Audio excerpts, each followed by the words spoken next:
Hello everyone! Welcome back here in my channel. In today's video guys, ipapakita ko sa inyo yung Sunday routine ko. So ito, nag-lunch kami kasama yung mga kaibigan ko dito sa Hong Kong. Nagluto din ako ng homemade paksiw na isda. And after that, after ko nagsimba, naglakad na ako pa uwi. Kasi kailangan ko magtipid ng transportation. So, kailangan natin kasi baguhan tayo dito ulit sa Hong Kong. Kaya kailangan natin magtipid ng ating allowance. So, ito naglakad ako, tumawid. At ito yung mga Pilipina. Mostly dito sa Hong Kong kasi pag Sunday, nakatambay lang kami dito sa labas. Kasi nga, ito yung whole day namin na day off. So, iyon, mostly, pinagbigyan kami ng Hong Kong government dito na mayroon kaming space dyan, kaya pwede kami magtambay dyan sa ilalim ng tulay. Diba? Pauwi na yan ang bahay. Daming bridge dito sa Hong Kong. Daming bridge. Bridge taas, bridge sa... Ano yan ang mga Pilipina, nakatambay lang kami dyan sa gilid-gilid. Kagandahan lang kasi dito, no, kasi meron siyang privacy kahit papaano. Meron kami mga privacy ng mga Pilipino. So, hindi po talaga naboboring ang mga Pilipino dito pag Sunday. O, diba? So, ito yung tram. Pakita ko sa inyo yung tram, diba? Ito tour ko kayo. Ito yung tram dito. Ang transportation yan is around $2.30 lamang. Pero parang uulan. Oo nga, parang uulan, diba? Okay pa na okay. O, yan. Umulan na nga. Tinalsikan na ako ng ulan, oh.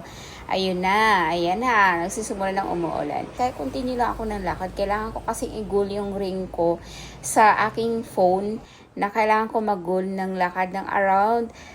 But before anything else, ayun, nakikita ko yung car na gray. Oh, chow. I love that car. So, it's okay lang.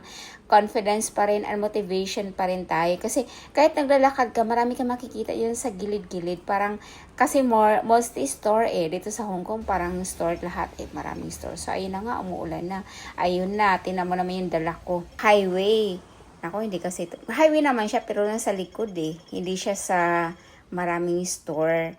Oo, hindi siya sa maraming store. So, ito, tumakbo ako, naglalakad, medyo tumitingala pa ako kasi parang wala na, umuulan na talaga Sabi ko, wala pa naman kasi akong payong. Hindi kasi ako nagdadala ng payong. Ano ba nangyari? Oo, kasi may bitbit pa ako yung pagkain kaninang umaga. So, ayun, nakarating talaga ako, malapit-lapit na ako.